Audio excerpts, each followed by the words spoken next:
Franchement, les mecs qui font de la merde et qui le vendent, en l'occurrence des millions, sous couvert de oui, mais c'est parce que en fait, c'est de la dénonciation de.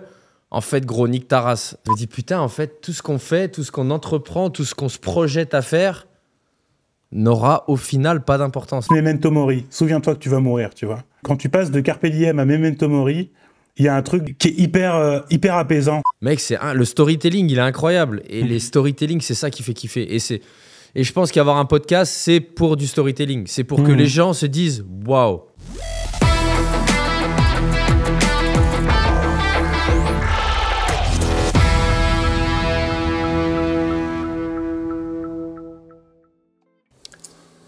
Charles Bodinier, ça dit quoi?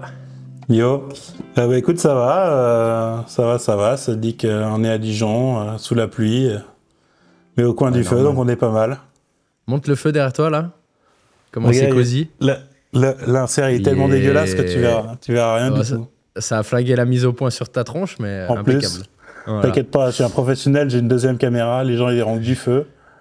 Bon, sur la deuxième caméra, je camoufle la cheminée, mais... Non, mais on sait que la qualité sera au rendez-vous. Bien sûr. Bon, écoute, je suis super content. Je vais introduire un petit peu qui est Charles Bodinier pour les gens. Donc, bon, t'es un invité parce que je vais pas te faire le déshonneur de dire que tu mérites pas le statut d'invité. Pour moi, t'es un invité. Non, mais clairement. Mais t'es avant tout un ami proche. Et t'es également, et c'est ça qui intéresse les gens, t'es partie prenante du podcast. Puisqu'on l'a fondé ensemble il y a 3 ans. Et que c'est toi qui est derrière le montage des superbes vidéos. Et au-delà du montage, voilà, sur la consultation d'idées, sur les choix d'invités, etc. Donc voilà, c'est pas juste le mec à qui j'envoie les fichiers et qui doit m'envoyer les trucs en temps et en heure. C'est un Après, ami.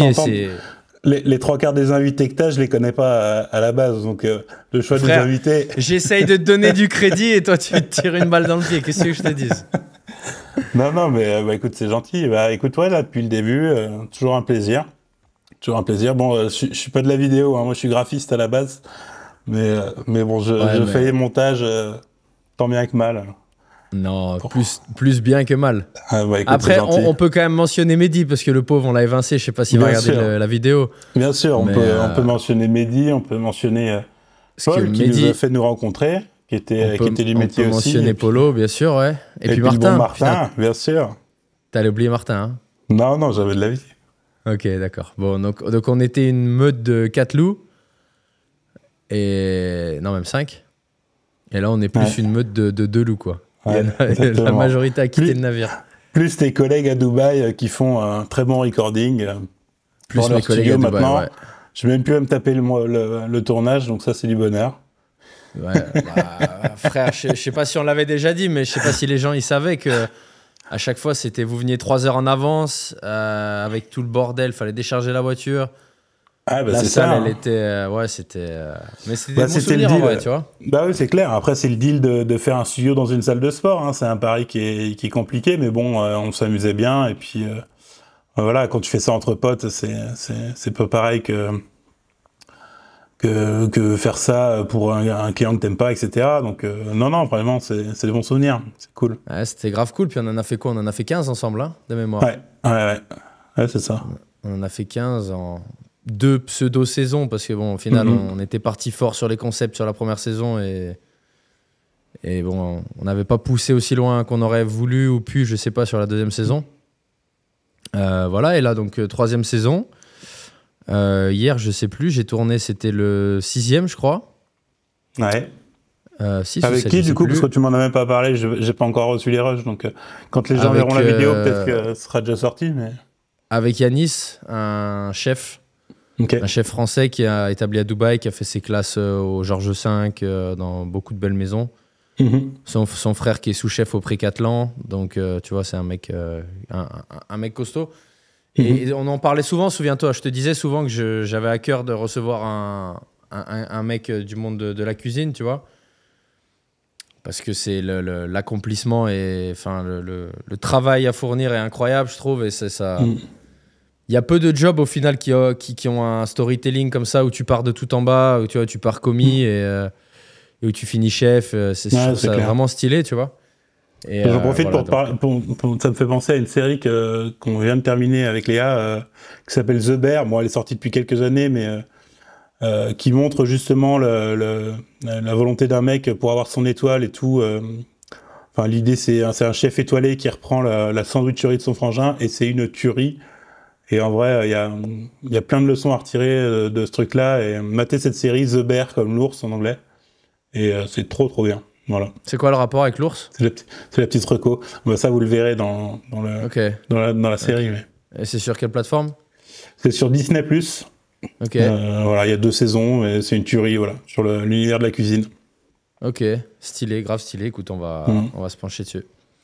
C'est quoi ton parcours un peu à toi, Charles? Tu dis que t'es dans le graphisme. C'est quoi qui t'a emmené à ce parcours-là? C'est quoi? Raconte-nous un peu. Ah bah écoute, moi voilà, comment te dire, j'ai toujours beaucoup aimé l'image depuis toujours, et les arts manuels en général. Au début, au lycée, genre, je me prédestinais à la photo. C'est ça que je voulais faire. Je voulais faire photographe. Et puis bon, photographe, c'est compliqué parce qu'il y a beaucoup de monde, c'est compliqué de se faire un réseau, c'est compliqué de se faire un book qui se démarque, puis j'ai pas particulièrement de talent là-dedans, mais j'aimais bien ça. Et du coup, à la sortie de mes études, je me suis lancé dans la communication en me disant que ça pourrait me plaire, que ça touche un peu à tout ça. Et mon frère était déjà dans la com, il faisait une école de publicité, et Mehdi, lui, voulait faire de la vidéo, donc on est parti à Lyon en coloc, et puis donc moi, école de com, et lui, école de vidéo. Et en fait, moi, à l'école de com, ce qui me plaisait, évidemment, c'est ce qu'on appelle l'APAO, donc Photoshop, Illustrator, InDesign, la création de visuels publicitaires, etc. Et en fait, pendant nos années à Lyon, en fait, on a commencé à bosser. On a trouvé 2-3 clients. En fait, il y avait des compétitions d'agences à l'école, où en fait ils font venir des vrais clients, mais pour des projets fictifs, entre guillemets. Tu vois, ils disent, bah, il y a le garagiste du coin, il va faire son identité graphique, etc. Et dans ces compétitions d'agences dans l'école, en fait, moi, ma petite fausse agence, en fait, on a gagné 2 des 3 concours, et les clients nous ont dit, bon, bah, c'était un projet fictif, mais bon, le projet nous a plu, donc mettez-vous en auto-entreprise, et puis go, on le fait, quoi. Donc en fait, on a commencé à bosser pendant nos études. Voilà. Et après, on a démarré à Dijon, tous les deux en freelance, sans avoir à trouver de boulot, parce qu'on avait déjà un peu de contact. Alors on avait du mal à démarcher en vidéo, parce que du coup, on bossait beaucoup à deux. Moi, beaucoup de graphisme, de photos, et Mehdi de la vidéo. Donc Mehdi m'a formé à la vidéo. Et on avait un peu de mal on est très mauvais commerciaux, en fait. L'histoire que je raconte souvent, c'est que la seule fois de ma vie où j'ai démarché, j'ai essayé d'appeler une maison de vin, histoire de vendre de la com, je me suis retrouvé à acheter du vin, tu vois. Donc, ça t'a coûté des ronds, quoi. Ouais, ça m'a coûté des ronds de faire du démarchage. Donc en fait, ce qu'on a créé avec Mehdi, c'est une asso qui s'appelait Scandium à l'époque, qui n'existe plus, qui était un petit média dijonnais, de culture dijonnaise. Alors pour les curieux, il y a encore plein de vidéos sur YouTube, des petits reportages. Comment ça s'écrit? Tu peux épeler? Scandium, S-C-A-N-D-I-U-M. Ok. Et en fait, voilà, l'idée c'était d'aller faire des reportages, et en fait on se disait que en faisant du reportage gratuit, on allait en fait déjà travailler avec les gens avec qui on voulait bosser. Et une fois qu'on aurait bossé avec eux, si tu veux, c'est plus facile pour démarcher. Et ça s'est très bien passé, parce que très vite, on s'est fait connaître auprès de la mairie, qui est devenu un gros client après, la région pareil, et puis plein d'autres boîtes. Donc c'est un peu comme ça qu'on a démarré. Alors il y a eu des années de galère, mais... Donc ça mais c'est que ça, c'est une règle quand même. Beaucoup de mecs qui sont très hauts dans le business et le marketing, qui expliquent aux gens comment développer et scaler un business, ils disent tous que d'abord, il faut beaucoup donner. Et donc, quand à donner, ils entendent le ratio de ce que tu vas investir comme temps, en heures, etc., versus ce que tu vas recevoir en rémunération. C'est pas du tout... le ratio n'est pas en ta faveur. Mais que c'est après avoir peut-être étalonné X dizaines et dizaines d'heures, et du coup, ce que tu as dit, t'être fait connaître et avoir juste augmenté ton portefeuille et tes contacts, que derrière, tu peux bénéficier des fruits. Et souvent, enfin, je sais pas si c'est souvent, mais il y a beaucoup des gens qui se disent ok, je me lance dans un business. Là, tu te fous de ma gueule parce que t'as pensé que j'allais lancer un pourcentage. J'attendais un pourcentage. 95% des gens, elles sont comme ça. J'allais dire 96, frère. Non, mais et en fait, souvent, les gens, ils se disent ok, moi, je me lance dans un business, je suis un rookie, j'ai zéro expérience, mais je vais quand même assassiner les gens avec les prestats en facturation. Ouais. Et en vrai, c'est chaud. Et faire ce que vous avez fait, bah, la preuve, c'est ce que tu es en train de dire, ça a payé. Bien sûr. Bah, ça c'est un truc dont je me suis beaucoup rendu compte parce que, bon, on en parlera après, mais j'ai eu d'autres vies, hein, j'ai fait d'autres boulots. On a monté une start-up, on était 8 associés pendant 3 ans. Quand tu as fait 5 millions, non quand on a fait des levées de fonds, mais que si tu veux, on n'a pas rentré un seul centime en business, mais ouais, on a fait rêver les investisseurs pendant des années, mais bon. Ok. Mais en gros, ouais, c'est ça, c'est que il faut se donner. On s'est beaucoup donné. Alors des fois c'est éreintant, hein, parce que tu sais, on parlait des vues par exemple sur Ça dit quoi, quand on se donne sur un Ça dit quoi et que les vues sont pas au rendez-vous. En vrai, nous on a l'expérience d'avoir bossé sur des épisodes de Scandium où tu passes 100 heures sur un épisode et ça fait pas 1000 vues. 100 heures d'après. C'est un abus de langage ou c'est vraiment 100 heures ? Non, c'est ce qu'on avait calculé ensemble sur un mois et on bossait à côté, donc ça c'était gratos. Wow. Mais tu passes ça, tu fais 1000 vues, et puis la semaine d'après, j'en sais rien, il y a un concert en ville, tu sors ton téléphone, tu fais 50 000 vues et tu t'es pas rémunéré à hauteur de ton travail, mais bon, c'est le jeu, quoi. C'est le jeu. Ouais. C'est frustrant, hein.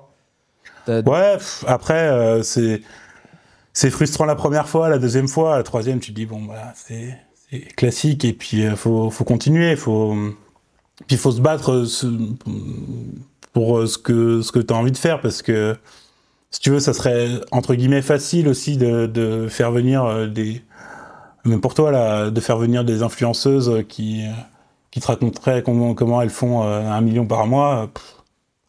En vrai, ça a peu de saveur, même si ça fait beaucoup de vues. Bah, ouais, alors après, ouais, alors après, je veux pas te mentir, il y a certains jours où j'aimerais avoir ces contacts-là directs pour me dire, en fait, même si ta valeur ajoutée sur l'épisode, elle est pas ouf, t'accrois ton volume d'audience, en fait, tu vois. Ouais, bien sûr. Bon, après, un jour comme aujourd'hui, t'as ni l'influenceuse, ni le... Ouais, mais frère, ni le prestige, ni les vues. Tu sais l'estime que j'ai pour toi, Charles. Compte pas sur moi pour te bâcher. Dans la vidéo, je te bâcherai pas, frère. Ouais, t'es gentil. J'ai beaucoup trop de respect pour toi. Je te considère comme un de mes meilleurs amis. Je te kiffe. Donc je vais pas te tacler. C'est sûr que t'as pas un huc d'influenceuse Instagram. Ça, je te l'enlève. Ça, je peux pas te l'enlever. Ah ouais. Et t'as pas un compte Instagram à 600K où je vais me dire, dès qu'il va partager, ça va buzzer sur ma chaîne. Ah bah là, sur mon compte Instagram, il y a bien 150 personnes qui sont prêtes à relayer, donc on est bien. Mais bon, sans citer de nom sur ce qu'on a déjà fait, ça sera peut-être plus de vues que certains, tu vois. Donc voilà. Non, mais tout ça pour dire que j'ai pas envie de prendre de haut certains éventuels invités. Et de deux, ce que je te disais, c'est que j'ai aussi conscience que parfois tu vas inviter quelqu'un qui est pas dans ton intérêt principal ou les choses que tu consommes toi.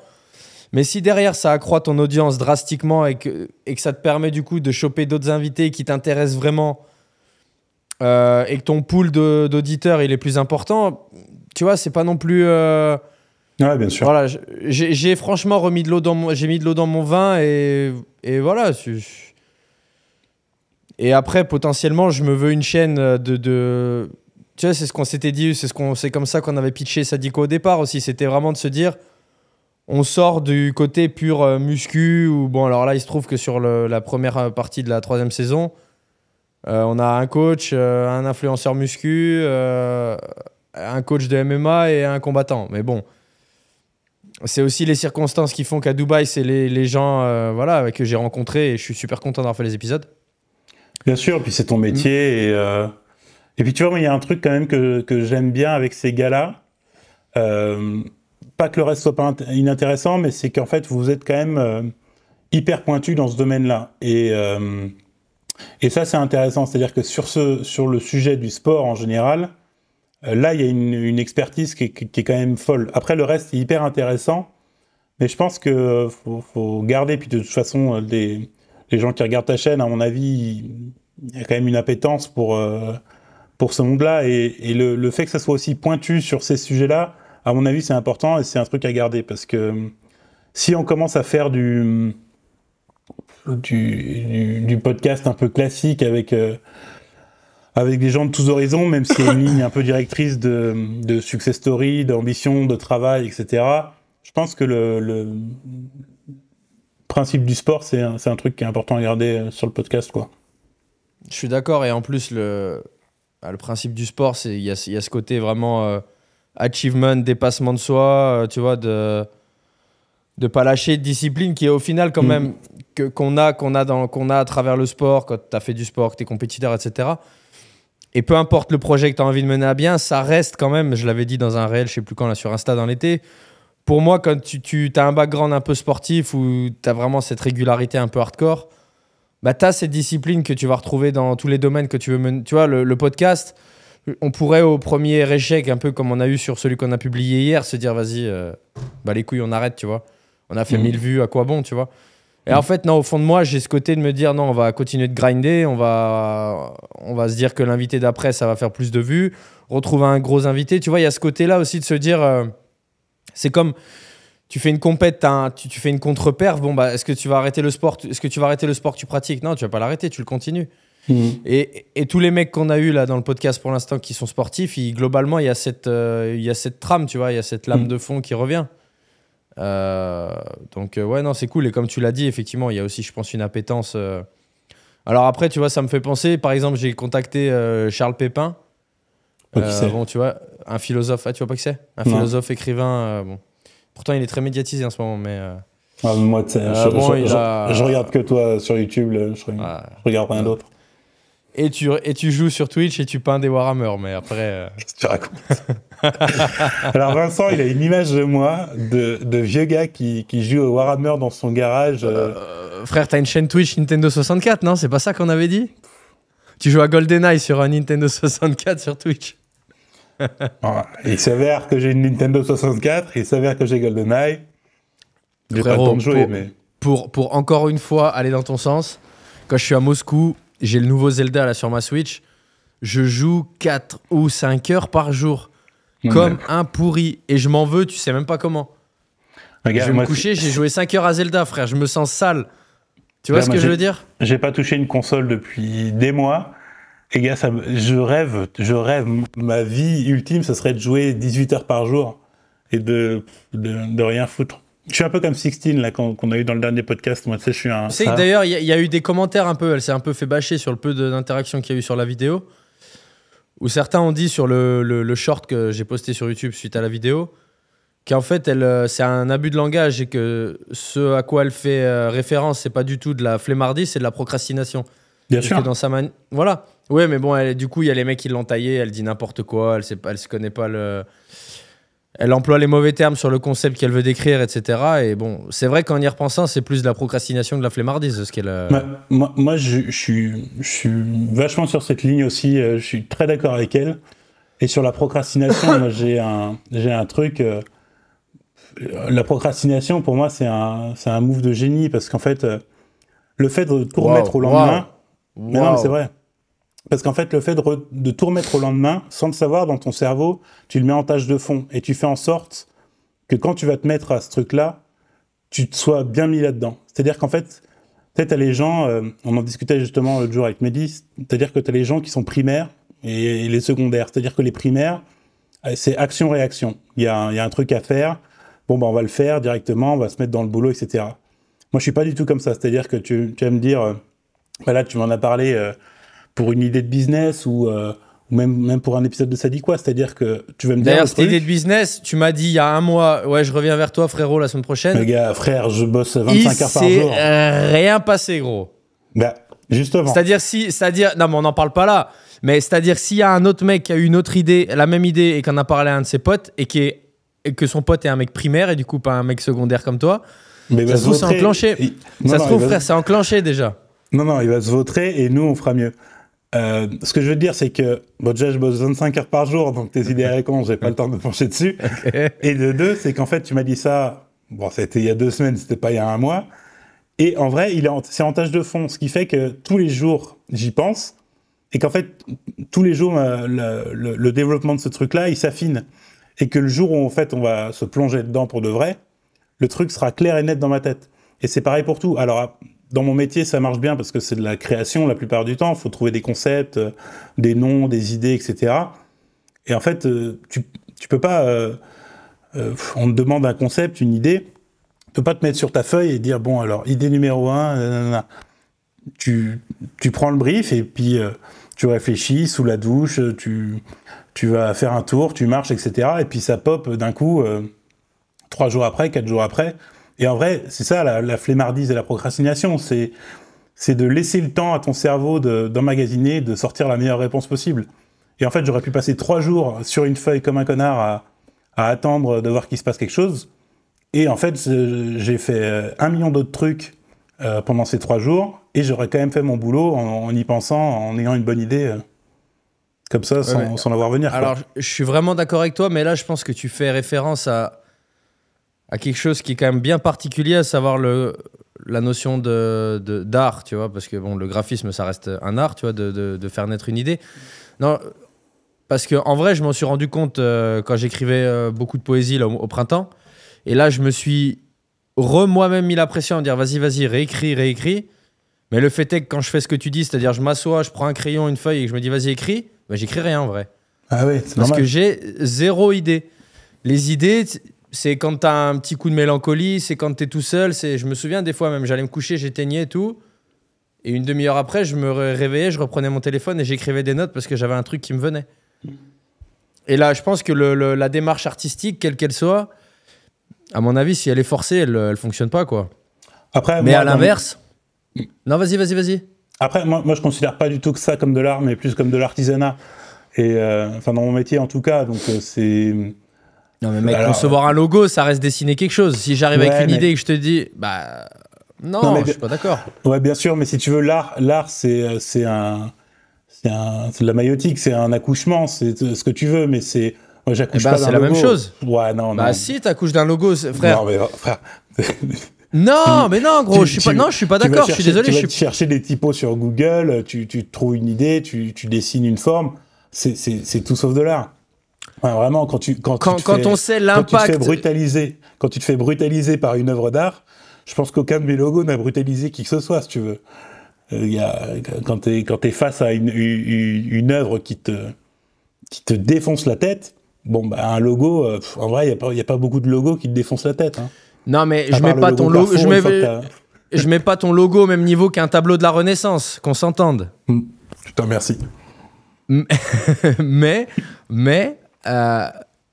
arriver à, comme tu l'as dit, à coucher sur papier une forme quelle qu'elle soit, et en général une forme qui doit être minimaliste, abstraite, suggestive, etc.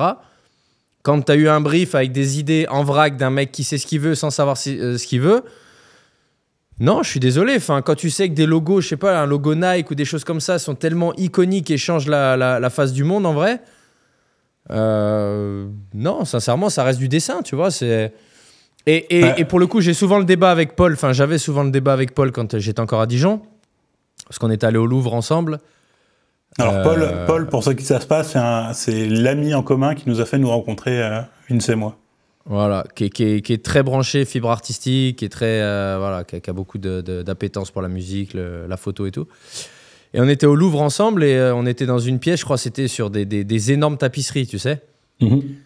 Et je lui dis, Polo, franchement, on est d'accord que alors après, je sais que ça fait boomer, c'était mieux avant, mais j'assume d'être comme ça. Je suis d'accord que ce genre de choses, il n'y a plus personne qui le fait. Comme les tableaux des peintres italiens, comme les tableaux de l'art. Et je lui dis, Polo, on est d'accord que les putains de trucs qui se vendent des millions, où c'est de l'art avec un néon, ou une toile avec une banane scotchée, ou que sais-je, peu importe, je lui dis, pour moi, ce n'est pas de l'art. Et Polo, c'est là qu'on avait une divergence. Il me dit, écoute, Vince, l'art, c'est... Je suis pas d'accord, parce que si, parce que ça, parce que l'art évolue, parce que les mentalités... Mais pour moi, l'art, il y a une notion, comme tu l'as dit tout à l'heure, d'artisanat. Et l'artisanat, ça implique d'un savoir-faire. Et ça implique d'un savoir-faire que tu as aiguisé avec de la pratique. Scotcher une banane sur une putain de toile blanche, ça ne demande zéro expérience, zéro skill. versus tisser une tapisserie de je sais pas combien de mètres par je sais pas combien de mètres. Non, ça c'est des trucs, c'est du savoir-faire qui s'est transmis, tu vois. Alors là, il y a deux choses. C'est que quand tu dis on sait plus le faire, si. Le fait est qu'en fait, on sait tout faire.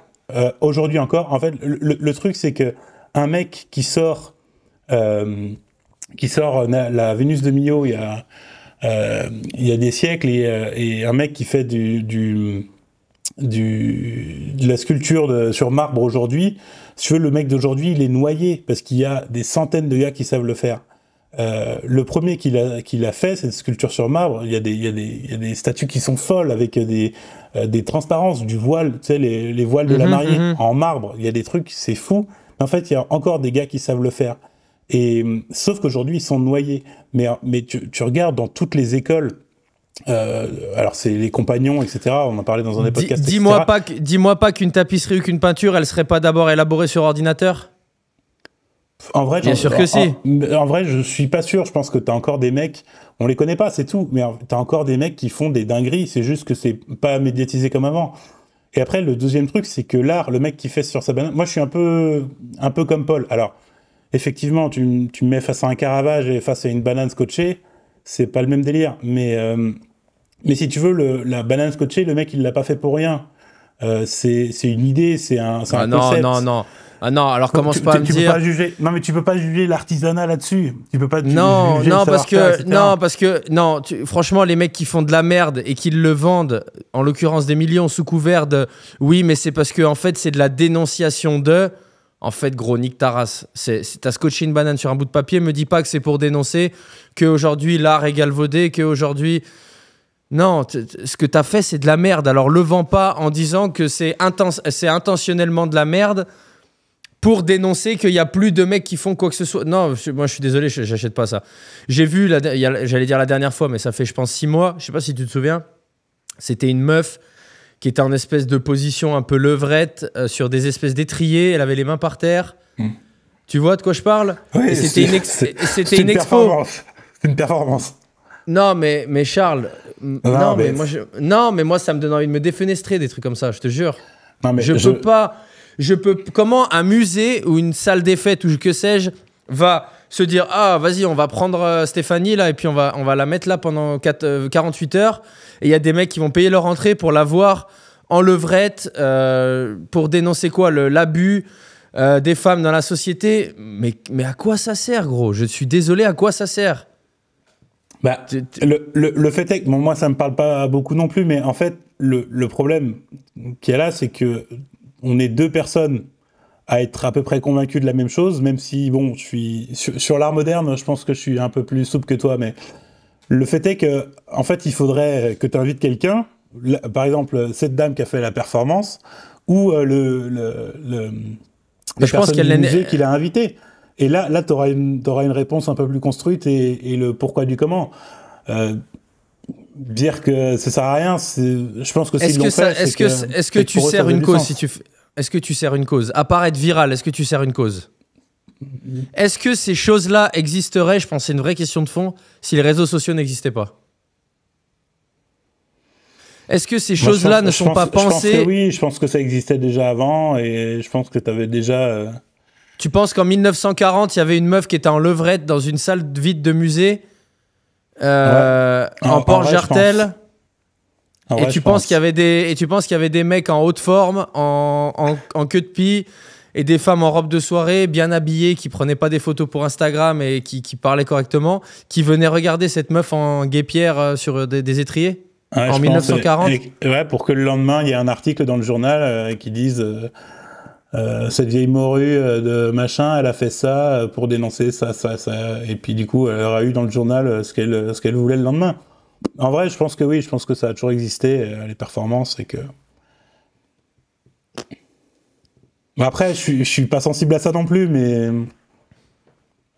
J'ai déjà fait des expos d'art moderne où il y avait des trucs lunaires et où tu comprends rien. Après, il y a déjà eu aussi, à contrario, j'ai fait une biennale à Lyon où t'arrives devant un truc et t'es pris par l'œuvre, tu sais pas pourquoi.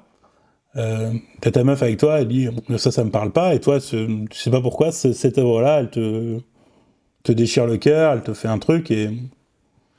Pourquoi il n'y a plus de peintres impressionnistes?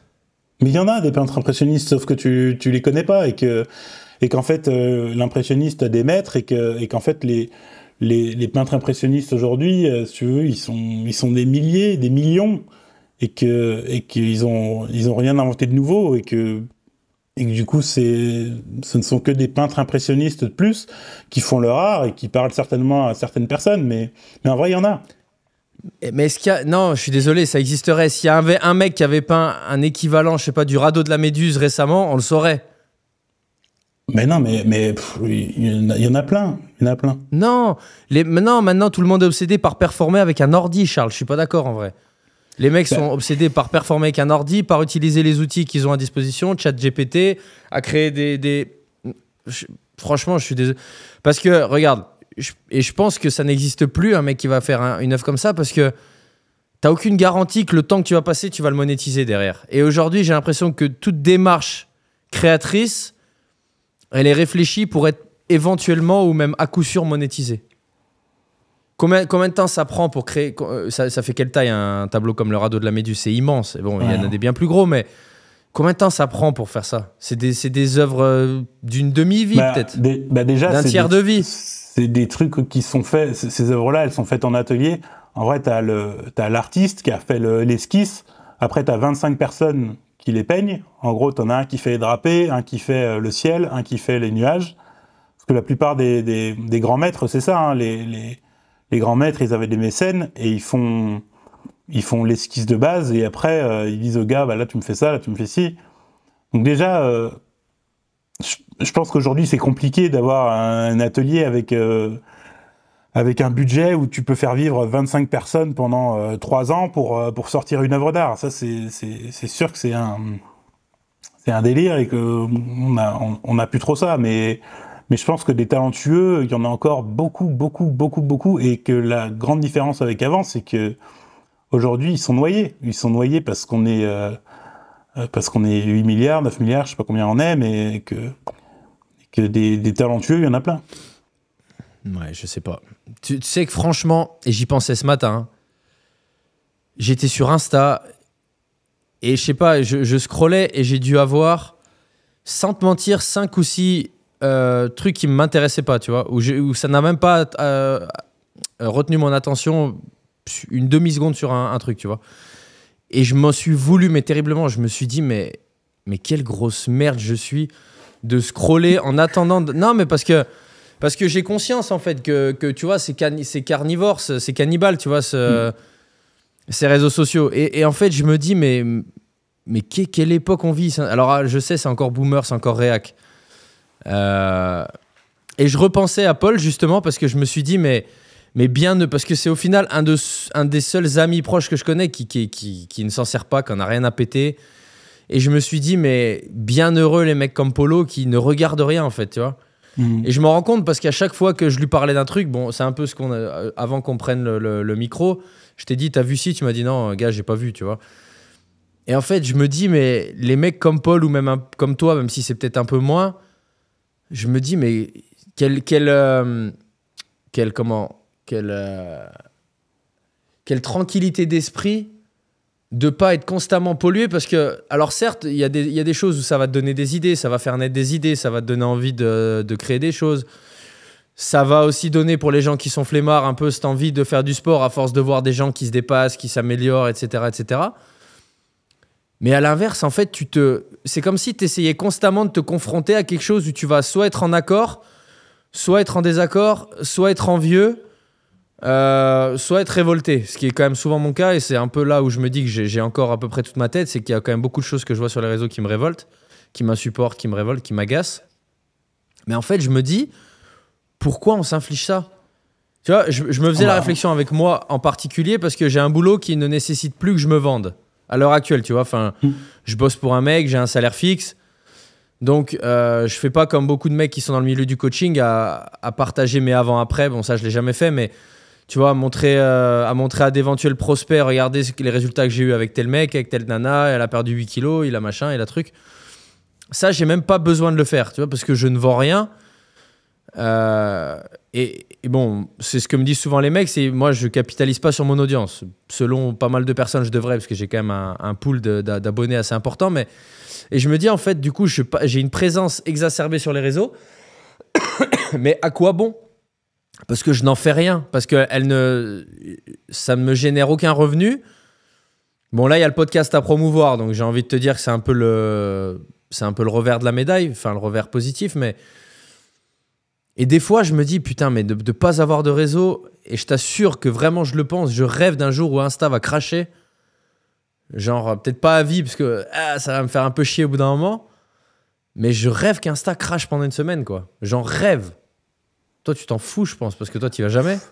Bah, non, mais si, j'y vais, mais en vrai, en fait, je comprends pas que tu t'infliges ça, parce que moi, mon Insta, je suis très content d'y aller, et dès qu'il y a un truc qui me saoule, enfin, Oui, Next, mais en fait, quoi, ce matin, j'ai eu... Oui, mais Next, c'est le fameux... Alors, je suis pas sur TikTok, mais c'est le fameux scroll où Next, jusqu'à ce que... comme un idiot, jusqu'à ce que tu... Next, en fait, tu te désabonnes du contenu en lui-même. Bah, déjà, pour te parler de Paul ou de Mehdi, parce que Mehdi, c'est un peu pareil, c'est des gars, en fait, s'il y a un truc d'important, s'il se passe quelque chose d'important, ils le sauront. Une vidéo qui va cartonner, que tout le monde a vu, ils vont finir par la voir, parce que toi, tu vas leur montrer, moi, je vais leur montrer, enfin, ils vont en entendre parler par un biais ou par un autre. Mais donc, en fait, s'il y a un truc d'important, ça se sortira, où la vidéo va tellement cartonner qu'elle va être cross-platform, etc. Après, moi, j'utilise plus TikTok que Instagram. Mais frère, TikTok, en fait, c'est ce que tu fais de l'application. Moi, mon TikTok et le TikTok de ma petite sœur, ça n'a pas du tout la même gueule. Hein. Moi, c'est des mecs qui rénovent des baraques, c'est des gens qui chinent dans les brocantes, parce qu'en fait, c'est un truc qui me ressemble, parce que nous, on fait ça tous les week-ends, et qu'après, en fait, il fait en fonction de ce que t'aimes. Bon, c'est des algorithmes. Ouais. Mais est-ce que dans le fond, hein, qui vont taper dans une zone de ton cerveau qui fait que ça te fait plaisir. Et moi, quand je vois la rénovation d'une baraque, ça tape une zone dans mon cerveau qui se régale. Et toi, c'est pareil avec les mecs qui ont des gros coups. Donc, ouais, mais toi, comme moi, je pourrais me passer des mecs qui ont des gros coups, et toi, tu pourrais te passer des mecs qui retapent des maisons. Bien sûr. En fait, et en fait, ça te renvoie toujours à... En fait, ça te renvoie toujours à, je pense, à ne jamais être heureux dans l'instant présent. Parce que ça te renvoie à, ok, putain, il faudrait que je fasse ça chez moi. Putain, il a raison, ce gars-là. Vas-y, ce week-end, on va faire ça.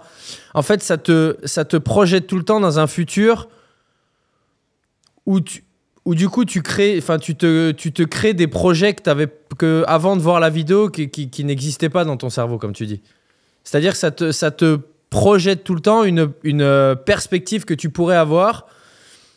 Pour les mecs qui sont sensibles à ça sur les réseaux, ça les projette à une perspective de consommer un bien supplémentaire s'ils accroissent leurs revenus, sur acheter telle caisse s'ils font plus de ronds, sur acheter tel sap s'ils font plus de ronds.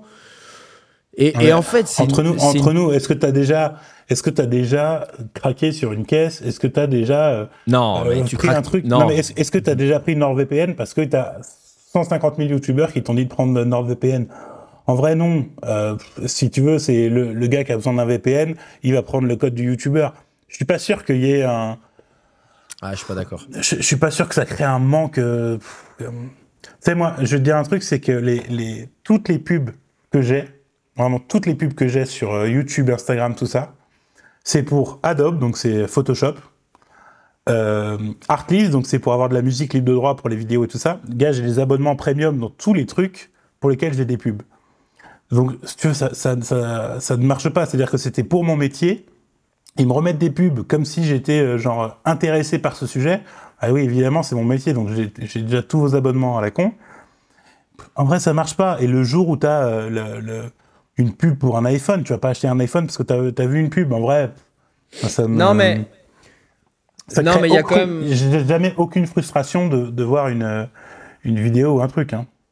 Et quand par exemple, je sais pas moi, tu t'es à Dijon sous la pluie, c'est dégueulasse, je sais pas, admettons, j'en rajoute, mais bon, À l'agence, il y en a un qui t'a pété les couilles, t'as eu un petit accrochage en voiture, et tu vois ton pote qui est en vacances aux Maldives, ou tu vois ton pote qui est en vacances à New York, machin, tu te dis pas ma putain d'agence de com à Saint-Apollinaire avec l'autre qui me pète les couilles, mon pote il est à New York, ça te fait jamais ça? Il y a jamais ce truc de what the fuck mon quotidien versus le quotidien d'un mec, tu vois? En vrai, non, parce que déjà, je pense que j'ai eu plein de moments où j'ai été à l'inverse en voyage. Je suis très content des voyages que j'ai faits et que je ferai sûrement, etc. Et puis, je suis pas du tout envieux de qui que ce soit ou de quoi que ce soit. En vrai, moi, j'ai beaucoup de recul par rapport à tout ça et alors, j'ai beaucoup de défauts, mais l'envie en fait pas partie, quoi. Vraiment, il y a...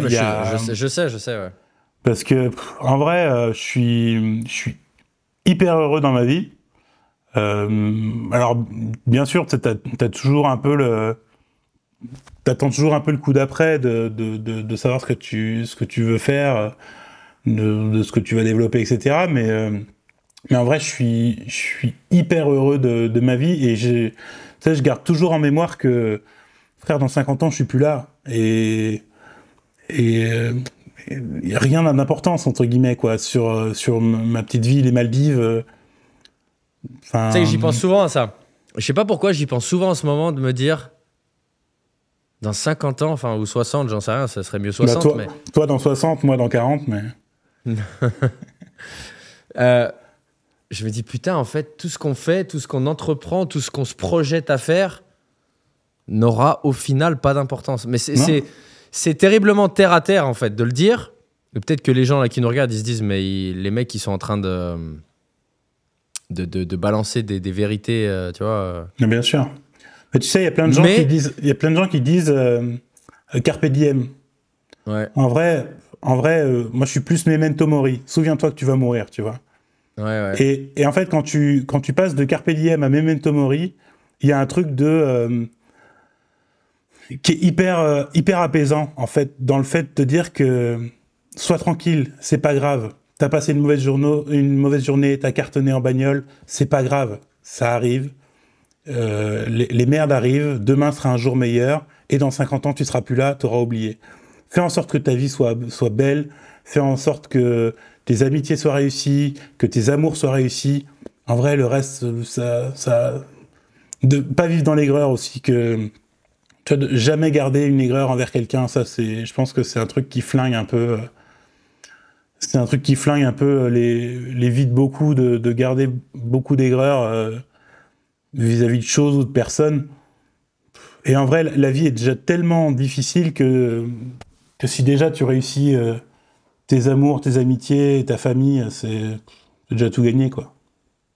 Je suis d'accord. Mais, et en fait, là, dans ma situation professionnelle où je côtoie beaucoup de gens avec excessivement de richesse, même à un point où c'est presque à l'infini. Et en fait, et souvent, bon, alors après, le mec pour qui je bosse, il est à la fois... il a à la fois un level de vie qui est indécent et à la fois il est très terre à terre, tu vois. Et tout ce qui est trucs de luxe, il consomme pas, il déteste et tout, tu vois. Et en fait, je me dis, mais ce gars-là, en parlant du mec pour qui je bosse, ou ses potes, ou les mecs que je peux côtoyer dans mes journées, je me dis, aussi riches qu'ils sont, ils vont crever dans 40 ans, en fait, ou dans 30 ans, ou dans 50 ans. Et encore une fois, j'espère que les gens ils se le disent en même temps qu'on le dit, c'est une banalité, mais sans en être une, parce que... Et vu que la mort, c'est quand même quelque chose qui fait flipper tout le monde, le simple fait que ça te fasse peur, tu te refuses à te dire que tu vas crever dans 40 ans. Et donc, tu accrois le problème que tu rencontres à l'instant T, en fait, en te disant que c'est une montagne. Alors, sans minimiser pour autant, parce qu'il y a des gens qui rencontrent certains problèmes qui, à l'instant T, sont des montagnes, tu vois. Mais il y a vraiment ce côté de se dire, en fait, tout est éphémère, tout. Les joies, les malheurs. Et il y a un proverbe que j'ai vu avant-hier là, que je connaissais mais j'avais oublié en anglais, attends, je vais essayer de m'en souvenir, c'est don't listen to noise, et c'est no matter if you win or if you lose, don't listen to noise, tu vois. Et ça c'est aussi un bon reminder, tu vois, pour les gens, tu Tu vas avoir un succès, tu vas triompher, je sais pas moi, tu fais 150 000 vues dans un podcast, tu kiffes ta race, tu dis ouais, je suis le meilleur, machin. Et le don't listen to noise, c'est-à-dire ne te branle pas sur cette victoire, en gros, parce que n'oublie pas que derrière, ça peut basculer. Non, mais tu vois. Ça. Bien sûr. Ouais. Non, mais parce que n'oublie pas que la seconde d'après, ça bascule. Et si on fait le transfert avec le podcast, la seconde d'après, c'est l'épisode du dimanche suivant où tu fais 3000 vues. Et du coup, en fait, ta dopamine, elle est à zéro. Et t'étais le roi du monde dimanche dernier, et le dimanche suivant, t'as l'impression que ton podcast c'est le pire du monde, que ton contenu est le plus éclaté. Et le versus, c'est vrai aussi. Tu fais un score dégueulasse, ça veut pas dire que le dimanche. Donc ça veut dire en fait, garde la tête froide, le don't listen to noise en vrai. Tu vois. Je pense que la traduction la plus proche, c'est ça. En gros, je sais plus. On me fait chier parce que je voudrais citer des gens, mais je suis toujours à moitié à côté. Mais si tu Loana, veux, non? Exactement. Je crois que ça vient d'elle. De pas regarder l'écume, mais de regarder l'horizon, si tu veux. C'est le même principe, et c'est comme ça pour tout, en vrai. L'écume, c'est le quotidien, en vrai, faut prendre beaucoup de recul, quoi. Et il y a des choses qui sont graves. Il y a la maladie, l'environnement, la guerre, ça c'est des choses graves, tu vois, mais si tu commences à te faire chier sur des trucs de oh bah mon patron il m'a dit ça, puis ma collègue, en vrai. Moi j'ai l'impression qu'il n'y a que la maladie de grave. J'ai vraiment l'impression qu'il n'y a que la maladie. Et je m'en suis rendu compte plusieurs fois dans ma vie. J'ai l'impression que tout le reste ça me passe au-dessus, mais je m'en bats les couilles en fait. C'est-à-dire que je me souviens quand j'ai ouvert la salle au début, la première année, peut-être la deuxième année. Vu que j'avais mal géré les prêts de départ, les dépenses, etc., j'étais constamment en découvert, mais des découverts d'enculés, tu vois. C'est-à-dire que, je sais plus de mémoire, je devais avoir un découvert autorisé à 5 000 euros. J'ai eu pendant plusieurs mois 8 000 euros de découvert, tu vois. Donc ça veut dire que tu as explosé ton découvert autorisé. Ça, c'est un stade de découvert où tous les mardis, tu as une lettre de ta banque pour te dire Monsieur Issartel, il faut remettre le compte à flot, il faut remettre des fonds, etc. Je te jure, il n'y a pas une seule fois où ça m'a empêché de dormir. Mais c'est même pas une métaphore, c'est la vérité. Je sais pas, j'avais cette espèce de truc au fond de moi de me dire, ça va aller. Tu vois, ça va aller. Alors c'est un ça va aller qui est basé sur tout et surtout sur rien. Parce que sur le moment, je savais pas d'où allait arriver la solution. Mais j'ai l'impression que si déjà tu raisonnes comme ça, t'as résolu, allez, un tiers du problème. Tu vois, parce que... 80% des problèmes. T'es un enculé. Non, bien sûr. Faut savoir, je fais une parenthèse, une digression, que quand je tournais des podcasts à Dijon avec lui et Mehdi, et que je balançais un pourcentage qui était basé sur rien, j'entendais vos vieux ricanements de hyènes du Roi Lion à ma gauche, et je savais à chaque fois la gueule que t'avais de te foutre de ma gueule. Il y a des gens qui font des études de statistiques, qui se font chier pendant des années à faire des... Mais frère, je suis pas un institut de sondage. Bah non, donne pas d'infos qui sont fausses. Des fois, tu dis 95%, la vérité, c'est 22%. Non. Quand je dis 95 à 10% près, je sais que je suis bon. 95%, arrête d'exagérer, frère. 95% des gens, ils se lèvent pas au premier réveil. Gars, il y a aucune... Ça veut rien dire. Ben, ça reste une majorité... Parce que... Mais non, c'est peut-être pas... Non, frère, 95% des gens n'ont pas un gros coup, on est d'accord. Bah, ça dépend de ce que t'entends pas gros coup, ouais. Bah, c'est quand on te regarde de face. Moi, je pense qu'il y a 0,1% de la population mondiale qui a un gros coup, et c'est toi leur leader. Bah alors j'aimerais, je suis flatté, mais malheureusement il y a des plus gros coups que moi, tu vois. Mais je travaille dessus. C'est bien. Donc voilà, donc la petite digression, mais en fait c'était vraiment pour dire que un peu le je m'en foutisme en vrai, tu vois, cette espèce d'insouciance qui te dit ok bah parce qu'au fond de moi, pour revenir sur le découvert, j'étais à moins 8, mais je pourrais être à moins 10 en vrai, tu vois. Et c'est surtout, et en fait, je m'en rends compte, parce que quand tu as l'impression, si ça peut encourager les gens qui ont des problèmes d'oseille et qui du coup sont un peu dos au mur, les fois où j'ai dû trouver de l'argent et du coup j'ai dû trouver des solutions et me creuser la tête pour accroître les revenus, pour un peu stopper l'hémorragie, à chaque fois j'ai réussi. Ah, moi aussi. Donc là, on parle d'un contexte où tu es à ton compte, où tu es entrepreneur, où voilà, il faut trouver des revenus, etc. À chaque fois, en te creusant la tête, tu te dis, OK, je vais faire ça, ou je vais faire plus de prospection. où je vais réactiver des anciens clients, où je vais taffer plus, où je vais faire plus d'heures, où je vais finir moins tôt le soir. Enfin bref, il y a toujours des solutions. Et après, bon, ça peut être des solutions de demander de l'argent à des proches. Enfin, ça peut être. Il y a 1000 choses à faire. Bien sûr. Mais c'est, en tout cas, alors après, Dieu sait que ça existe, mais tu vois, pour moi, les gens qui mettent fin à leur jour pour des problèmes d'argent, j'arrive pas à concevoir. J'arrive pas à le comprendre. Le truc, je sais que l'argent, moi j'ai eu des périodes de galère financière énormes aussi. L'argent, ça peut être un problème parce qu'en fait, il n'y a pas que toi qui est en jeu. Quand il y a que toi qui est en jeu, entre guillemets, tu te démerdes. Quand il commence à y avoir ta famille qui est en jeu, que tu as du mal à apporter de la bouffe, que tu as du mal à payer le loyer et tout, ça peut commencer à devenir un gros problème dans la famille. Et oui, mais ta famille. Quand je disais faut réussir ses amitiés et sa famille, tout ça, l'argent peut créer des problèmes dans ta famille. Bien Après, sûr, moi, je suis comme toi, c'est-à-dire que le jour où j'ai eu des problèmes d'argent, j'ai fait des ménages à McDo, j'ai bossé aux espaces verts, et en vrai, sans aucune honte de quoi que ce soit. Hein, c'est-à-dire zéro honte. Faut ramener de la thune. Bon, gars, je me suis retrouvé à 4h du matin. Toi qui connais, dans l'espace de jeu à Quetigny, au McDo, dans les boules, à essuyer les vitres avec les traces de pieds des gamins, bon, tu ravales ta fierté et tu te dis, bon, c'est ce qu'il faut, quoi. Faut que je paye le loyer, etc. Bien sûr. Je sais même pas si tu ravales ta fierté. Moi, je l'ai toujours dit, je l'ai même encore dit, je sais plus il y a combien de temps à Pauline, tu vois, vis-à-vis de notre situation d'aujourd'hui, tu vois. Je lui dis, écoute, là, situation, elle est incroyable, on vit à Dubaï, je gagne beaucoup d'argent et tout, mais demain, ça s'arrête pour une raison X ou Y, je retourne à Dijon, enfin, ou peu importe, parce que le plan, c'est pas spécialement Dijon, mais s'il faut refaire un taf, mais même alimentaire, mettre de la bouffe en rayon, comme j'ai déjà fait plusieurs étés, mais sans bégayer, frère. Et les gens pour qui c'est un problème de baisser son niveau de vie suite à un couac dans le boulot actuel et refaire un taf qui est moins sexy, moins bandant, mais c'est là qu'il y a un problème, tu vois. C'est pour ça que de dire ravaler sa fierté... Non, ma fierté, elle est de me dire que... Non, mais je sais, et je sais que c'est une expression, mais ma fierté, c'est de me dire que quoi qu'il arrive, je subviens aux besoins de mon fils déjà, tu vois. Elle est là, ma fierté. Ma fierté, c'est pas de me dire, ah putain, je fais un taf où, je vais mettre de la brioche en rayon. Et ça, c'est pas honorable. Bien sûr que c'est honorable, mon gars. Si c'est ce qui permet à ton fils de manquer de rien, 200 fois, faut le faire, tu vois. Bien sûr. Et ça, c'est pareil, en fait. Ça rejoint ce qu'on disait tout à l'heure d'avoir du recul, quoi, sur une belle situation ou une mauvaise situation. La mauvaise situation, elle est peut-être vouée à s'améliorer. Et la belle situation, à l'inverse, elle est peut-être vouée à s'arrêter demain, quoi. Et c'est ça. Et tu vois, moi, j'ai pas de problème aussi avec le fait de...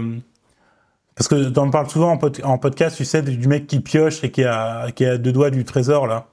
Ouais. En vrai, moi, j'ai aucun problème avec les gens qui font demi-tour aussi parce que c'est trop loin, tu vois. Et des fois, je me dis, il faut savoir faire demi-tour, quitte à piocher ailleurs, parce que des fois, c'est nécessaire et c'est vital, tu vois. Si t'es malheureux, si tous les soirs, tu te fais défoncer parce que t'as des grands projets, que tu penses que ça va cartonner et que ça cartonne pas, c'est pas grave, en vrai... c'est pas grave, fais autre chose, reprends du début, prends une autre direction. C'est pas grave si tu peux quand même te attester que tu as essayé quand même plusieurs fois. Bien sûr. Si tu as persévéré, si tu as poursuivi, si tu arrêtes parce que... Si tu arrêtes... Alors, encore une fois, on parle peut-être plus si on parle de situation de couple, on parle de situation de couple où il n'y a pas d'enfant. Si c'est juste parce que ta meuf ou ton mec te casse les couilles en te disant... ouais, mais ça marchera jamais. Ouais, mais si c'est quelqu'un qui essaie de te décourager, qui va jamais t'encourager, qui va jamais être dans de la parole vertueuse pour te pousser à continuer, là, je suis pas d'accord. Si t'arrêtes juste pour avoir la paix mentale de ta meuf qui est insupportable et qui va te persuader que ce que tu fais est pas bien, là, je suis pas d'accord.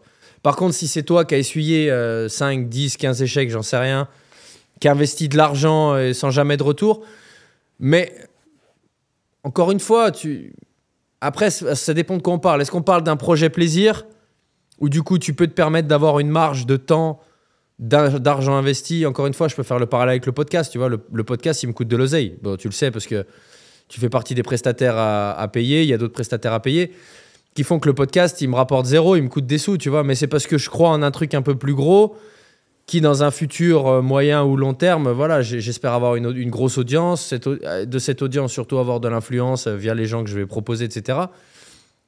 Mais je pourrais me dire, tu vois, comme avec un épisode comme le dernier, me dire, ouais, mais l'épisode, il m'a coûté 600 balles, on a fait 1200 vues, vas-y, on arrête, non, tu vois. Mais voilà, en tout cas, je suis pas du tout arrivé au stade où de faire 1200 vues va me décourager, va me dire d'arrêter. Peut-être que si dans 15 épisodes, on plafonne à 3000 vues par épisode, bon, je me dirais, bon, c'est chaud, tu vois. Après, ça dépend toujours des sacrifices que tu peux consentir. Mais j'ai envie de penser que quelqu'un qui met toutes les chances de son côté et qui fait les choses bien, il y a forcément un moment donné où ça paye. Ah bah moi, ça, ça, c'est un truc dont je suis convaincu. C'est-à-dire que je pense que quel que soit ton objectif dans la vie, si tout concourt vers ça, tout est faisable. Par contre, je pense qu'il faut pas s'éparpiller. Mais par exemple, si... Ça, je suis d'accord aussi, il faut pas s'éparpiller. Ouais, parce qu'en fait, tu vois, moi j'ai un voisin là, un peu plus haut dans ma rue. Le mec, il doit avoir une retraite de 1000 balles, mais si tu veux, toute sa vie, ça a été dédié à la voiture de collection. Et en fait, quand toute ta vie est dédiée à ça, tu rencontres des gens, tu as des opportunités, etc. Et en vrai, il a 3 ou 4 voitures de collection. Le gars, il a une maison, une toute petite maison à la campagne de rien du tout. Je pense qu'il vit hyper chichement. Et dans son garage, il y a des bagnoles qui sont magnifiques. Bon, je sais pas si elle cote très cher, mais si tu veux, toute sa vie a été menée vers ça. Et je pense que quant à ça, quel que soit le domaine... C'est super chouette, ça. C'est super chouette, ça. Mais en vrai, ça tue. Qu'est-ce que tu pourrais lui conseiller, sinon? Vivre dans une maison plus grande, avoir une plus grosse télé? Il en a rien à péter, le mec. Tu vois ce que je veux dire? De toute façon, je sais qu'on est d'accord. Bien sûr. Porter un sweatshirt Louis Vuitton, qu'est-ce qu'il en a pété, le mec? C'est pas ça la vraie vie, on s'en bat les couilles. Si ce qui te comble, c'est d'avoir une Aston Martin de 63 dans ton garage, eh ben grand bien t'en fasses. Exactement. Et ce qui paraîtra con pour un autre, tu vois, mais moi par exemple, je suis pas du tout branché bagnole. Je trouve ça très joli chez lui, mais moi c'est pas du tout un truc qui me fait kiffer, tu vois. Mais... De toute façon, là, je pense que là, c'est le sujet des gens passionnés. Et les gens qui n'ont aucune passion pour rien dans leur vie, il y en a. Hein. Moi, tu vois, ma mère m'a souvent reproché d'être quelqu'un d'excessivement passionné pour quelque chose. Que dès que j'aime quelque chose, je passe du stade de aimer à devenir passionné, avec ce que ça implique en dépenses financières, horaires, etc. Et ma mère m'a toujours dit, tu tiens ça de ton père, mon père qui est ultra fanat de musique, qui collectionne les CD, les vinyles, qui est une encyclopédie sur la musique depuis les années 60. Et en fait, ma mère lui a souvent reproché d'acheter des CD, d'acheter des vinyles, tu vois, mais pourquoi faire encore un, encore. Et en fait, quand t'es passionné viscéralement par quelque chose, tu te heurtes aux gens qui, dans ton entourage, le sont pas. Et ça en vient à des conflits parce qu'ils comprennent pas le temps que tu vas passer à écouter de la musique, à lire des bouquins, à aller courir tous les dimanches matins. Enfin, tu vois, quelle que soit la passion. Ou les voitures de collection, voilà, tu vas me dire, ouais, mais c'est peut-être que dans sa famille, il y a des gens qui lui disent, oui, mais papa ou tonton, là, t'as 3 voitures, mais quand même, tu peux pas comprendre ces gens-là. Et moi, je pense qu'on devrait jamais, on devrait jamais. Après, on a tous envie de donner notre avis à nos proches, mais essayer de faire changer d'avis aux gens qui sont passionnés, tu peux pas le faire déjà pour commencer. Tu peux pas le faire, et je pense qu'il y a bon nombre de couples qui ont divorcé à cause de ça. Parce que voilà, et la passion, moi je trouve que c'est trop beau, être quelqu'un de passionné, je trouve que c'est une des qualités les plus belles. Parce que ça fait des gens qui sont basés sur les émotions un peu, tu vois. Et je pense qu'il y a que les gens un peu émotifs, les gens sensibles, qui développent une sensibilité, qui ont cette profondeur d'âme un petit peu. Je sais pas, parce que moi je connais des gens qui sont pas passionnés par quoi que ce soit et qui ont beaucoup d'empathie et beaucoup de... Non, mais l'empathie, ça n'a rien à voir. Enfin... Non, mais tu vois, de sensibilité et de l'empathie dans le sens où de la sensibilité d'une relation humaine avec leur entourage qui est hyper pointue quand même. Donc, Non, mais bien sûr, Bon, ma mère qui a pas un tempérament de quelqu'un de passionné, ça reste une des personnes les plus humaines que je connaisse, les plus sincères, proches de ses sentiments et tu vois, l'hypersensibilité. Mais en tout cas, les gens passionnés par quelque chose, c'est des gens passionnants avec qui discuter, je trouve déjà. Et ça, c'est déjà une vraie richesse. C'est des gens qui vont t'apprendre quelque chose, qui vont t'enrichir sur le domaine qu'ils maîtrisent, parce que du coup, la passion fait que tu creuses et que tu as une maîtrise de ce domaine-là. Du coup, c'est des gens qui t'apprennent quelque chose, c'est des gens qui ont toujours une valeur ajoutée. Et de parler avec quelqu'un, je sais pas, tu parles de ton voisin, tu vas aller discuter 45 minutes avec ton voisin, même si t'as aucun attrait pour les voitures de collection, il va t'apprendre des choses. Il va accroître ta culture générale. Et ça reste quelqu'un avec qui tu auras passé un bon moment. C'est pas quelqu'un avec qui tu auras évoqué des banalités de comptoir sur la guerre en Ukraine ou je sais pas, des trucs, tu vois, de râler pas crête qui va réciter bêtement de BFM TV. Non, c'est un mec avec qui tu auras une discussion de niche, mais deep. Ouais, exactement. Moi, c'est ça qui m'intéresse dans la vie. Voilà, et du coup, c'est enrichissant. Quand c'est pour ça que je te disais qu'il fallait continuer le sport dans sa vie, quoi, parce que c'est de niche, mais deep, quoi. Ouais, je suis d'accord, mais je veux pas que du sport. Non, je comprends. Je comprends. Je veux pas que du sport. Voilà, tu vois, hier, la discussion que j'ai eue avec le chef, c'est passionnant, gars, tu vois, de savoir comment tu commences un CAP à 14 ans et comment tu finis en passe de devenir second au Georges V, tu vois. Enfin, Mec, le storytelling, il est incroyable. Et les storytelling, c'est ça qui fait kiffer. Et je pense qu'avoir un podcast, c'est pour du storytelling. C'est pour que les gens se disent « Waouh, ce gars-là ou cette meuf-là, ils sont passés par ça, ils en sont là. Waouh, c'est ça qui est ouf. » C'est ça qui est trop stylé, je trouve. Donc, on avait dit qu'on faisait un petit question-réponse. D'ailleurs, je t'avais envoyé des questions. Je sais pas si tu les as encore. Bien sûr. Quelques questions des auditeurs. Merci beaucoup. Merci, les amis. On va répondre avec le plus de véracité et d'honnêteté. Bien sûr. Alors, une question. Je ne sais pas si je donne les blazes. Ah, peut-être pas. Parce qu'il y a des questions. Il y a des questions, ça vole pas haut. Hein. Ton meilleur conseil pour commencer à bosser son coup? Oh bordel. Ça intéresse beaucoup de monde, j'imagine. Alors, je l'avais déjà dit sur Insta. Quand on commence le coup, sachant que c'est une zone qui est un petit peu...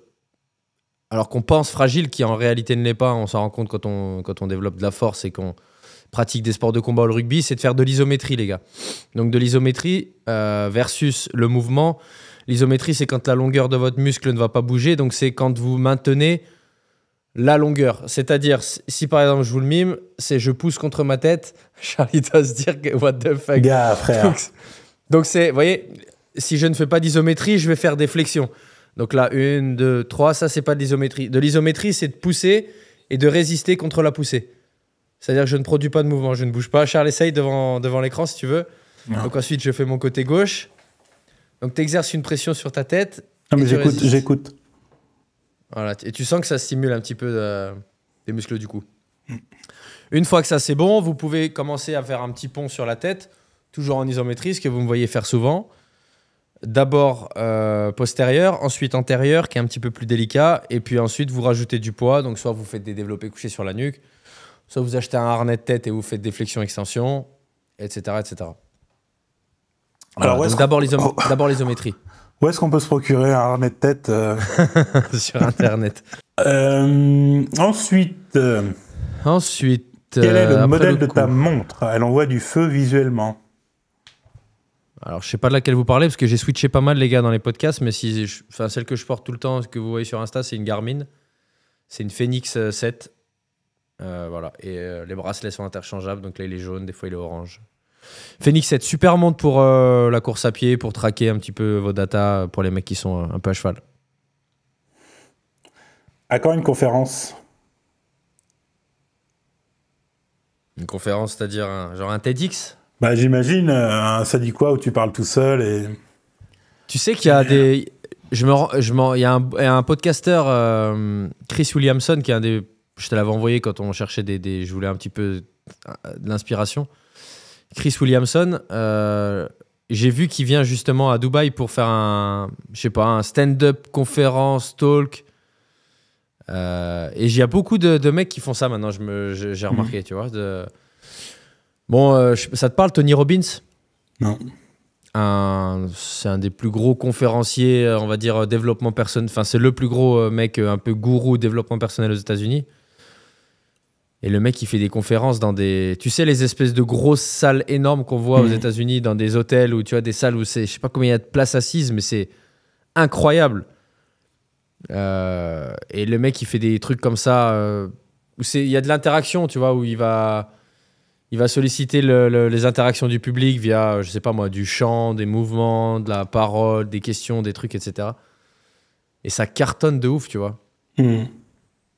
En vrai, je me verrais faire un truc comme ça, mais il faudrait un thème, il faudrait dire je fais une conférence pour...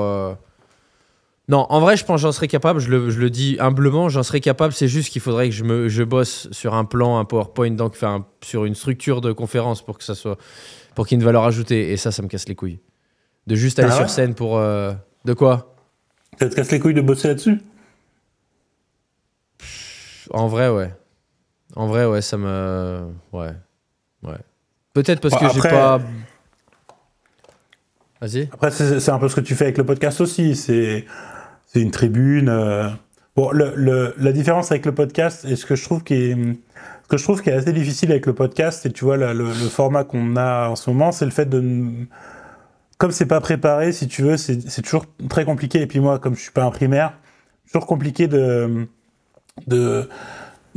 construire sa pensée, etc. Tu vois, moi, je sais, par exemple, là, je sais que ce soir, je vais aller me coucher, je vais dire, ah putain, c'est ça que j'aurais dû dire, ah putain, ouais, sur l'écume et l'horizon, tu vois, je vais aller rechercher le blaze du gars qui a dit ça, etc. Ouais, je suis d'accord. Et ça, c'est hyper compliqué parce que du coup, c'est compliqué d'aller en profondeur sur un sujet quand tu le maîtrises pas beaucoup.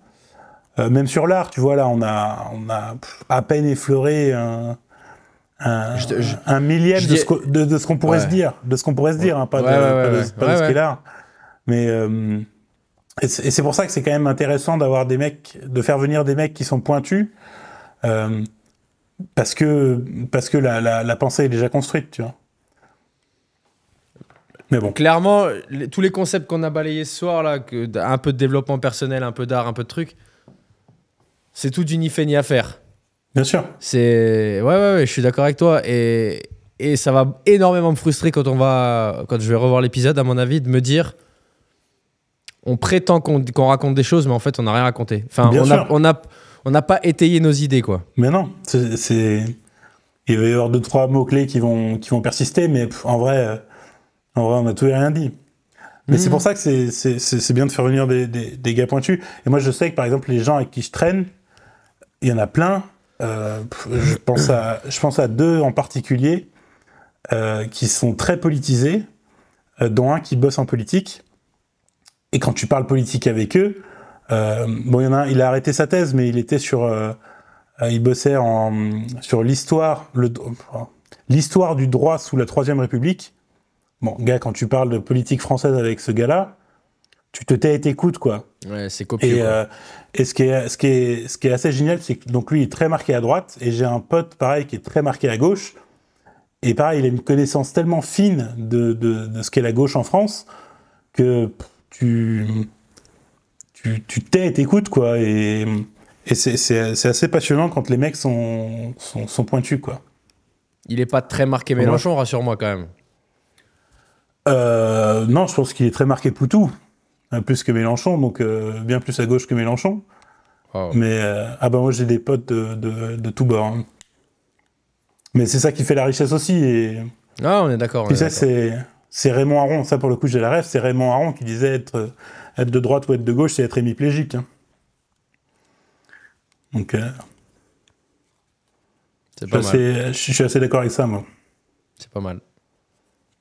Alors, qu'est-ce qu'on a ? Et puis à très haut niveau, enfin bon, non, ça sert à rien de débattre là-dessus, mais à très haut niveau, les mecs sont... Enfin, les mecs qui se veulent de gauche sont plus à droite en général, je trouve. Je sais pas, parce que... C'est une notoriété publique que Mitterrand, il avait de gauche que le nom de son parti, hein. Ouais. Je sais pas, parce que moi, je pense que je connais des gens qui sont très à gauche, et je pense qu'ils le sont vraiment, même ils le disent et ils le sont vraiment. Et pareil pour la droite, en vrai. Moi j'ai vraiment jamais su dire de quel bord j'étais, tu vois. Et je pense qu'avec les années passant, je me gauchise un peu. Mais j'ai jamais vraiment réussi à définir si j'étais plutôt de gauche ou de droite, tu vois. Moi, je pense vraiment mon pote de gauche, je te dirais que ça, c'est une réflexion de droite, mais... Ah ouais? Ouais. Mais bon. Intéressant. Ouais, je sais pas. Non, moi, je suis de droite, je pense. Ouais.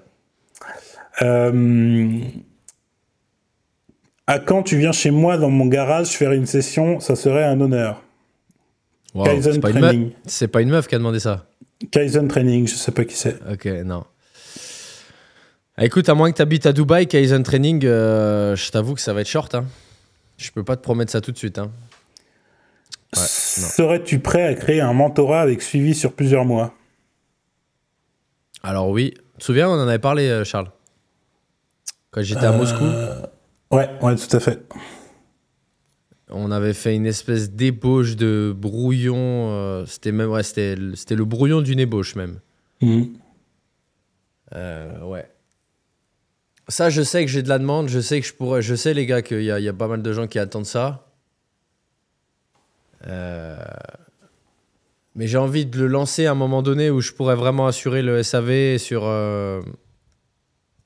Enfin, vous donner vraiment la pleine qualité de ce que vous allez payer, de ce que vous allez attendre de ma prestation, en fait.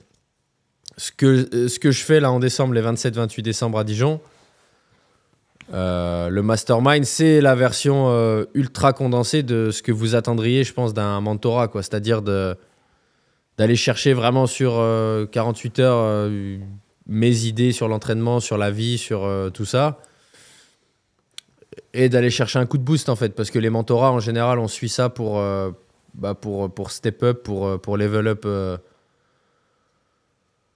sur l'entraînement, mais pas que. C'est vraiment d'aller chercher un accompagnement pour se développer personnellement, psychiquement et tout. Et ouais, pour l'instant, j'ai pas le temps à consacrer à ça avec les voyages, Dubaï, Moscou constamment. C'est compliqué de le faire. Est-ce que la vente de ta prig est toujours d'actualité? De ma quoi? De ta prig. Prig? Ah, c'est prog à mon avis. Ouais, peut-être. Ouais. Tu sais, moi je me dis, j'ai hésité, je me dis, ça se trouve, c'est un terme de... Un terme de muscu que tu connais pas? Un terme de gars qui achète des harnais, du coup. Non, ma prog, je vais pas vous mitonner, les gars. Pour l'instant, j'ai arrêté de bosser dessus. Parce que à courir plusieurs lèvres, on n'en bute aucun. Donc voilà, j'ai arrêté pour l'instant. T'es-tu déjà fait une déchirure du trapèze? T'as noté la citation? Oui, c'est dans le texte. Hein, c'est le lièvre. T'essaies de choper un lièvre, finalement t'as un chevreuil. Je crois que c'est ça l'expression. Ouais, c'est ça. Et c'est ça. T'es-tu déjà fait une déchirure du trapèze lors d'une séance, j'imagine? Lors d'une pause photo post-training à Binous. On imagine qu'il y a une petite vanne. Ouais, il y a une petite vanne, mais non, ça m'est jamais arrivé. Entraînement au feeling ou tu te fais une programmation à l'année? Alors, c'est ni l'un ni l'autre. J'ai pas une prog à l'année, j'ai une prog, on va dire, sur 5-6 semaines. Et je la respecte pour donner un pourcentage. Charles va se foutre de ma gueule, mais ça reste un pourcentage plutôt pour le coup vrai. Là, c'est un pourcentage qui s'applique à toi. Hein. Oui. Non, je respecte cette prog sur la semaine à 80% et j'ai 20% où je dévie en fonction de la forme du jour, l'envie du jour ou le temps que j'ai dispo pour ma séance. Mais les progs à l'année, je pense avoir jamais trop fait. Avant, je planifiais mes entraînements à 3 mois en général. Mais au-delà, non, je fais pas. Au-delà, je fais pas et je considère que ça n'a de valeur que pour les sportifs qui sont dans une saison avec un sport qu'ils pratiquent et où tu es obligé de tenir compte du calendrier, des matchs, des compètes, etc. Mais ça, c'est vraiment de la prépa physique, ce qui du coup sous-entend qu'il est orienté sur un sport. Quand on parle que de muscu pur, planifié à l'année, je vois pas l'intérêt. As-tu encore des objectifs sportifs? Ça, c'est bien. Ça, c'est mieux que le coup. Hein. L'année dernière, j'avais dit que oui. J'avais dit que c'était de courir les 10 bornes sous les 45 minutes. J'ai toujours envie de le faire. Je sais pas si c'est réellement encore un objectif. À la fois, j'ai la réponse, c'est que non, parce que je m'en donne pas les moyens. Allez, non, j'ai peut-être un objectif en 2024 de reprendre une activité martiale. Je sais pas, parce que à la fois à Dubaï, il y a beaucoup d'opportunités, il y a beaucoup de salles de boxe, il y a beaucoup de salles de jiu-jitsu brésilien. Et mon pote Alex, il se reconnaîtra s'il écoute la vidéo. Dieu sait qu'il me tanne pour que je reprenne. Le seul truc, c'est que vu que j'ai des horaires qui sont changeants tous les jours, même dans la journée en elle-même, je sais que je vais constamment skip les entraînements et que quand tu t'inscris dans un club, pour ceux qui font un sport en club, vous le savez les gars, c'est très mal vu de venir une fois sur 3, une fois sur 4, de dire que tu viens et de pas venir. Et je dirais que dans les arts martiaux, c'est encore plus mal vu parce qu'il y a ce côté vraiment respect martial qui fait que si t'es jamais là, tu passes pour une trompette en fait. Donc c'est ça qui fait que je repousse, c'est parce que je suis pas sûr d'avoir envie de passer pour le mec qui dit qu'il vient et qui vient pas en fait. Ça me met très mal à l'aise cette posture. Voilà. Donc j'ai un peu cette dualité et à la fois je vous dirais que au-delà d'un objectif sportif, j'ai l'objectif du piano qui est toujours qui est bien plus ardent que l'objectif sportif et qui pour le coup est en décrépitude totale par rapport à quand je vivais à Dijon et où je jouais des très belles pièces pour le temps que je pratiquais. Là, voilà, j'en suis dans ma 5e année de pratiquant de piano, mais en termes de level, j'étais meilleur il y a 2 ans et ça me fout les boules de grave. Ça, c'est lié au fait qu'à Dubaï, j'arrive pas à trouver de prof. Je sais pas pour quelle raison, mais c'est impossible de trouver une prof. Il y a toujours quelque chose qui fait que ça va pas. Là, je dis une parce que j'ai toujours... mais ça peut être un prof, évidemment. Donc, je prends un peu des cours quand je vais à Moscou, mais c'est pareil, l'école de musique, elle est ouverte que les lundis et les jeudis. Donc, déjà, ça réduit le champ des possibles. Voilà, et donc ce qui fait que je pratique plus, quoi. Je pense qu'avant, j'avais 3 cours par semaine, plus je jouais constamment entre mes coachings, et que là, je joue 2 heures dans la semaine si j'ai de la chance. Voilà. Donc si je dois avoir un vrai objectif de vie, c'est le piano, c'est pas le sport. Bien. Qu'est-ce que le fait d'avoir ton fils a changé dans ton mindset? Alors que ça a changé, que je suis... alors plus, je veux pas dire plus, parce que je sais qu'on pourrait me dire je le suis encore, mais d'être beaucoup moins égoïste sur le concept de tu ne vis plus pour toi. Et en fait, c'est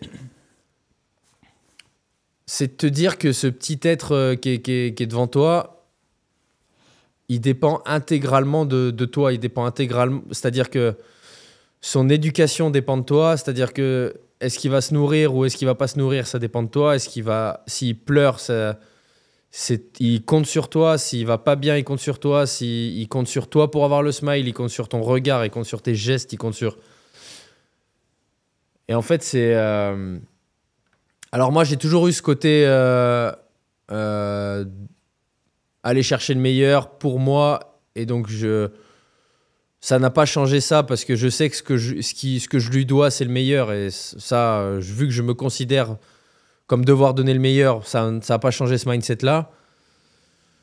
Par contre, ça a changé que ouais, je peux à tout moment crever pour lui, quoi. Et en fait, il y a très peu de personnes où tu te dis tu peux crever pour lui, quoi, à tout moment s'il faut, tu vois. Et ça vraiment, tu le ressens que quand t'es parent, je pense. J'allais dire quand t'es père, mais c'est exactement pareil quand t'es mère, je pense. Donc voilà. Et en fait, j'ai constamment ce souci de me dire, même s'il a encore pas l'âge où tu peux tout mettre en application, mais de me dire, je veux que ce soit un être humain exceptionnel, en fait. Tu vois. Sur plein de points, humainement, sur les skills que j'espère il va développer. Et bon, moi, j'y suis très attaché. Tu vois, quand je dis en rigolant, je veux qu'il devienne concertiste, astronaute et combattant MMA, je le dis en rigolant, mais sans rigoler, tu vois. C'est-à-dire qu'il va falloir qu'il devienne au moins un des 3, sinon on va s'embrouiller. Et non, voilà, après, c'est... Je sais pas, c'est indescriptible, quoi. T'as un feu ardent où tu sais que t'as un être humain où tu penses à lui tout le temps, en fait. Tu penses à lui tout le temps et t'as un level d'amour pour un être qui est nouveau, en fait, quand tu deviens parent. C'est ça, surtout. Et alors, s'il te dit, moi, j'ai qu'un seul kiff, c'est passer mon BAFA et faire saisonnier. Ah, fuck. Si c'est ça son bonheur et que. Ouais, franchement, frère, t'as vu le film. C'est comme ça qu'il sera complet. T'as maté le film Nos Jours Heureux? Ouais. Franchement, si mon fils, c'est un mec qui lui-même considère qu'il a un peu raté sa vie et son kiff, c'est de faire des blagues moyennes avec les gamins et de se fumer un joint quand tout le monde est couché, je suis un peu deg en vrai. Non, mais s'il estime que c'est la réussite de sa vie. Bah, j'essaierai de lui faire comprendre que non, en fait, faut voir plus grand. Clairement. Je te l'avoue, c'est... moi, tu vois, je suis pas du tout dans cette démarche-là. En fait... Non, parce que non. Quand je dis je veux qu'il soit ci ou ça ou ci, c'était exhaustif ce que j'ai listé et en l'occurrence c'est pas exhaustif. Par contre, j'aimerais quand même, et vraiment j'ai aucune honte à le dire, que mon fils ait à cœur d'atteindre une forme d'excellence dans quelque chose dans sa vie. Et passer un BAFA qui est un diplôme, on va pas se mentir, qui n'est pas incroyable à avoir et qui fait pas rêver en beaucoup de points, je pense. Si le Graal de sa vie, c'est juste de passer son BAFA, je t'avoue que non, j'aurais l'impression en fait qu'il n'aura pas compris le message qui est le mien, qui m'anime dans ma vie à moi et qui, je pense, va ruisseler dans les discussions que j'aurai avec lui en fait. Non, c'est-à-dire que j'espère que mon fils, il aura une vraie passion qui va l'animer. Alors que ça peut être une passion pour les études et qu'il me dise, papa, moi le sport... bon, voilà, je suis plus... alors, très bien. Mais j'aurais quand même à cœur de lui dire que tu peux pas ne pas faire de sport dans ta vie pour X raisons qui sont les valeurs qu'on a données tout à l'heure de discipline, de dépassement de soi, ne serait-ce que l'aspect santé que tu peux pas éluder, qui est intimement corrélé au sport. Ou alors, il va me dire papa, toi, c'est le piano, mais moi, c'est la flûte traversière, grand bien t'en face, ou c'est la batterie, ou c'est le chant, ou c'est le saxo. J'ai un respect éternel pour tous les instruments sur le même plan. Ou alors il va me dire, moi c'est pas le MMA, c'est le foot ou c'est le hand, ou très bien, mais en fait passionne-toi pour quelque chose. Parce que comme je te l'ai dit tout à l'heure, en fait t'es passionné, t'es passionnant. Voilà. Ouais, je veux que mon fils, ça soit les...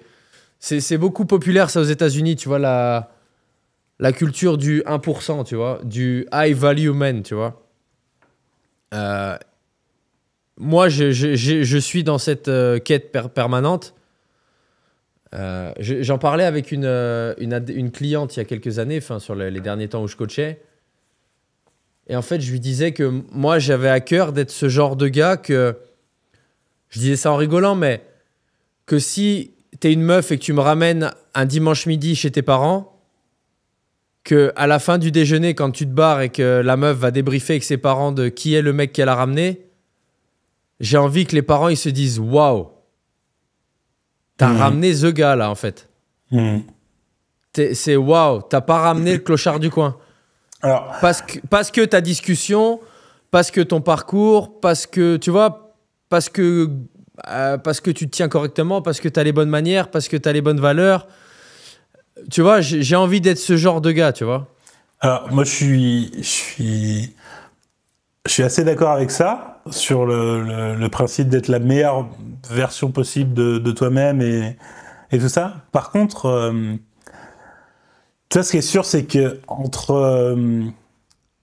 je pense qu'entre ma femme et la tienne, nos beaux-parents, je pense que tes beaux-parents t'ont en haute estime. Je pense que mes beaux-parents m'ont en haute estime.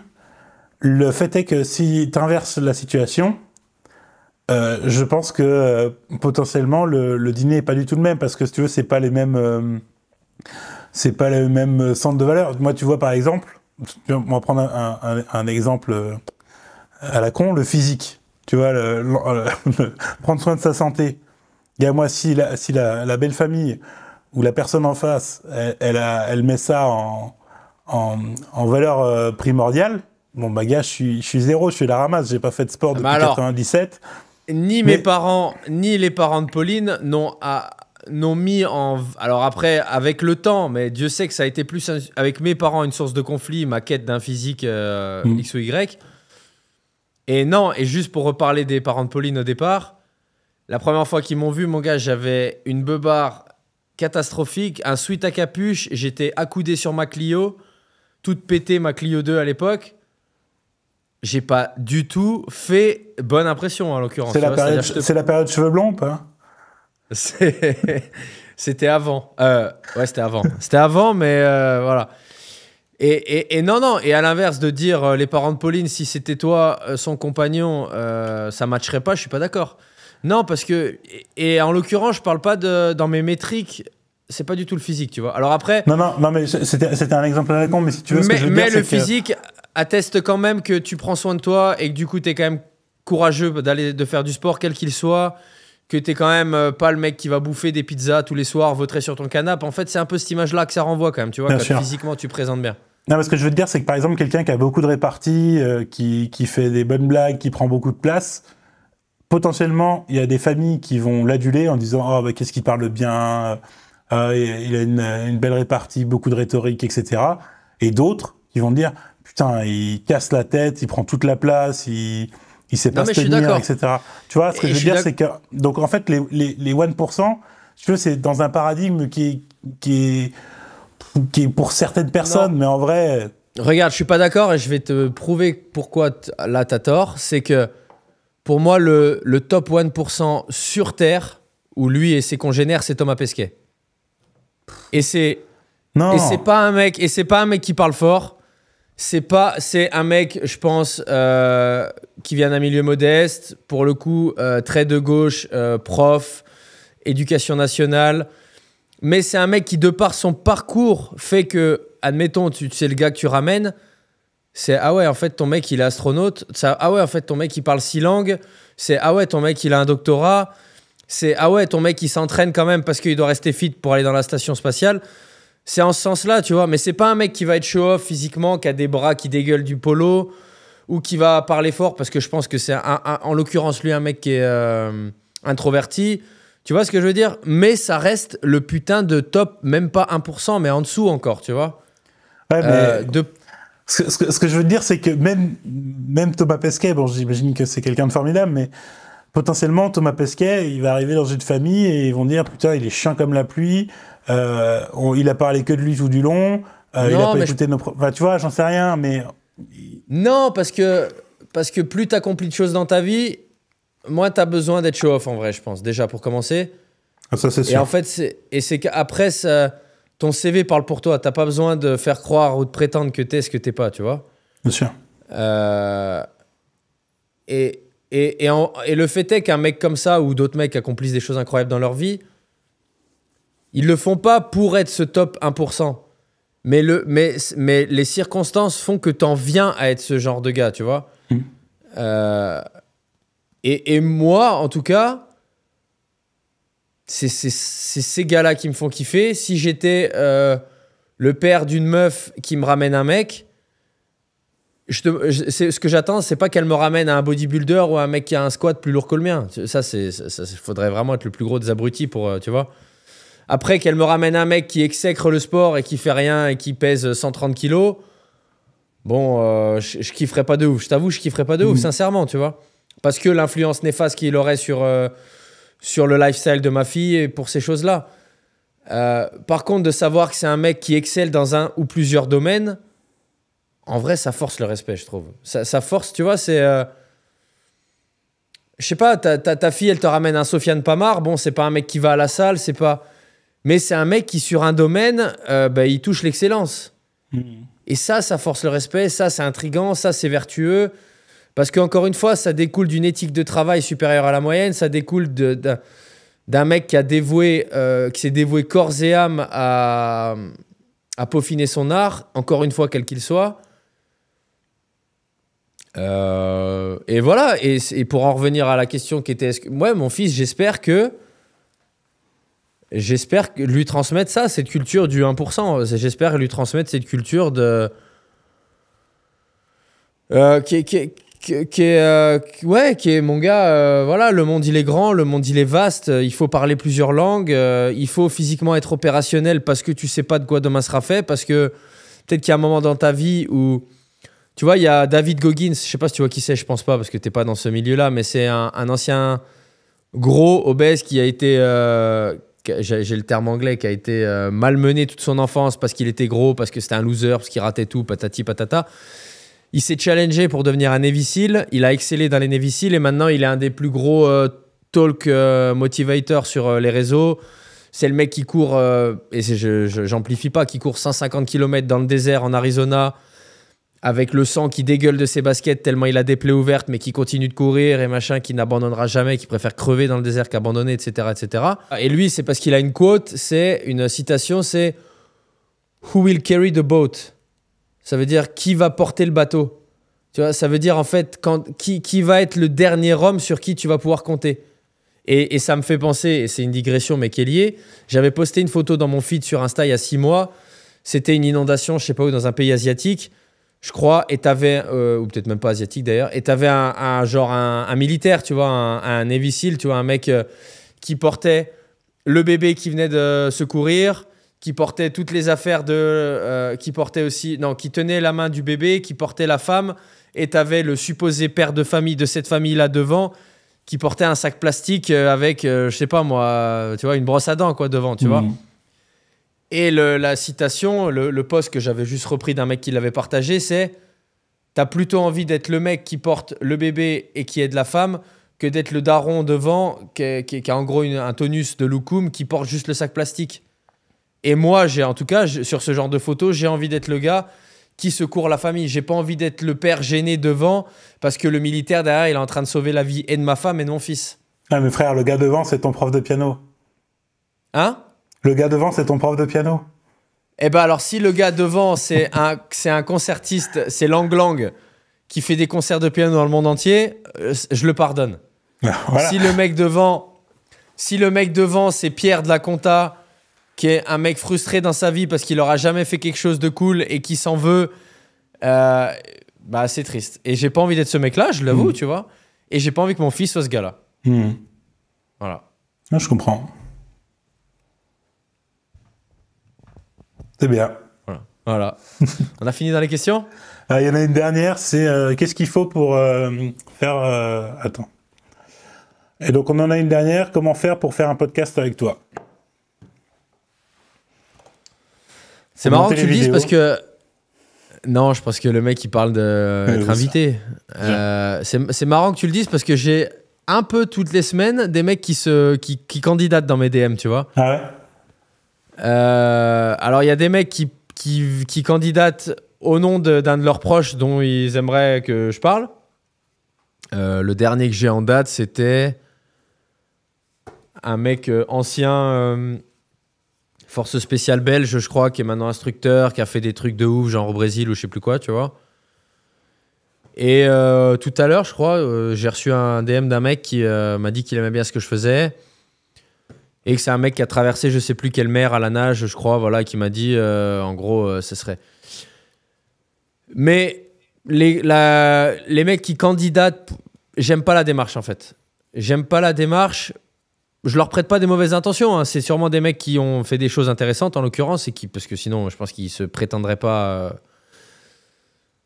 Mais je préfère que la démarche, ça soit l'inverse, tu vois. Je préfère aller voir quelqu'un, tu vois. Bien sûr. En tout cas, la démarche de invite-moi sur ton podcast parce que j'ai fait ça, j'aime pas. La démarche de invite mon pote qui a fait ça parce que c'est un mec qui vaut le coup, ça encore, ça me dérange pas, tu vois. Parce que tu connais pas tout le monde, tu connais pas tous les parcours et que peut-être toi, tu connais un mec dans ton entourage qui a fait des trucs incroyables, tu vois ce que je veux dire ? Ouais, bien sûr. Et encore une fois, on parle pas que de dimension physique. Enfin, je veux dire... Demain, tu me dis que tu connais un mec qui restaure des pianos pour les mettre dans des orphelinats pour apprendre, tu vois, enfin, pour donner envie à des enfants de jouer de la musique. Ça, 100%, je l'invite, un gars comme ça, tu vois. Alors, on en revient toujours au piano, alors que ça n'a rien à voir, tu vois, mais où tu me dis un mec qui restaure des guitares pour donner envie à des jeunes enfants de faire... Très bien, super, tu vois. Enfin, voilà, mais l'auto-candidating pour aller sur un podcast, moi, je le ferais pas, en fait. Tu vois, je trouverais le truc bizarre. C'est comme si tu contactes une rédac de n'importe quel journal et que tu dis « Tiens, vous voulez pas faire un article sur moi ?» Bah frérot, sauf si la veille t'as sauvé 18 personnes de la noyade, auquel cas ça mérite. Bon, sinon, non, sinon tranquille, tu vois, on va pas faire d'article sur toi. Voilà. Ah, je comprends. Voilà. Et voilà, c'était cool. Je sais pas combien de temps ça fait qu'on parle. Je suis en train de regarder, ça doit faire 1h30. En vrai, c'est grave stylé. Je sais pas ce que les gars, enfin les gens qui sont en train de regarder la vidéo en pensent. Vraiment, mettez-nous des commentaires. Et si vraiment vous kiffez, eh ben on va le refaire. En tout cas, je sais pas si t'es chaud, Carlito. Ouais, bien sûr. Plus préparé, je vais préparer ma petite liste de citations. Non, mais plus préparé. Et ce qu'on ferait, c'est que je pense on définirait, allez, 1 ou 2 thèmes majeurs qu'on aimerait balayer. Peut-être même un fait d'actualité, tu vois, qui est apparu dans les 15 jours qui précèdent le podcast. Ouais, mais ça, pour le coup, tu vois, j'aurais beaucoup de mal parce que je suis pas pas du tout... Alors déjà, je suis très peu l'actualité et en vrai, je pense pas avoir le recul nécessaire et ni les compétences pour parler d'un... Non, mais quand je te dis d'actu, tu vois, tout à l'heure, on parlait de la meuf, l'exposition de la meuf en levrette sur des étriers. C'est pas de l'actu dans le sens où c'est un truc qui va changer la face du monde. Mais c'est de l'actu dans le sens où c'est un truc qui, pendant 48 heures, a buzzé, a été présent sur toutes les plateformes, sur tous les trucs de news. Et c'est un truc sur lequel on peut rebondir. Tu vois ce que je veux dire? Ouais. Mais c'est de l'écume, ça. Moi, je veux qu'on parle de raison, pas d'écume. Donc non, moi, je propose que pour le suivant, parce que quoi qu'il arrive, bon, à moins qu'on fasse 120 vues, qu'on s'accorde, si on fait 120 vues, on n'en fait pas d'autres, frère. Les gars, ils vont voir la vignette, ils vont voir Charles Bodny, ils font « Oh putain, mais qui c'est ce loser ?» Franchement, peut-être viens, on met Clara Morgan à la place de ta tronche. Je suis chaud. Comme ça, tout le monde clique et après, ils voient ta tronche et ils disent « Ah merde !» Ouais, je suis très très chaud de faire ça. Non, mais quoi qu'il arrive, moi, je veux qu'on en fasse 2 ou 3. Parce que... On a plein de choses à se dire. On a plein de choses à se dire. Déjà, ça nous fait l'occasion de nous parler parce qu'au final, ça nous fait l'occasion de nous parler sans que je sois obligé de te faire 9 vocaux d'1 minute 15 sur WhatsApp pour que tu daignes me répondre. Bon, en tout cas, c'était cool. Blague à part, j'ai bien kiffé. J'espère que les gens vont te kiffer en vrai parce que y a beaucoup de podcasts aux États-Unis qui se font aussi comme ça, tu vois, de potos qui sont sur le canapé et qui chill et qui se vannent et qui machin et qui débattent et tout, tu vois. Et donc, moi, je veux garder les invités, évidemment. Mais j'aimerais que ça, ce soit, je sais pas moi, tu vois, une espèce de hors-série, un truc sur la chaîne, mais dans une rubrique différente. Que peut-être de temps en temps, je sais pas moi, on invite Polo aussi, qui a beaucoup de choses à dire et qui est un mec très intéressant, très cultivé, qui aurait une valeur ajoutée, tu vois. Et voilà, donc attendons, voyons comment ça se passe, voyons les retours. Mais voilà, Charles Bodinier dans le podcast en récurrent, moi je suis très chaud. C'était un plaisir et un honneur de t'avoir, frère. J'ai kiffé. Bon, les gars, en tout cas, comme d'hab, likez, commentez, partagez le podcast, faites-le vivre. On vous embrasse. Prenez soin de vous, prenez soin de vos familles. Ciao, hasta la vista.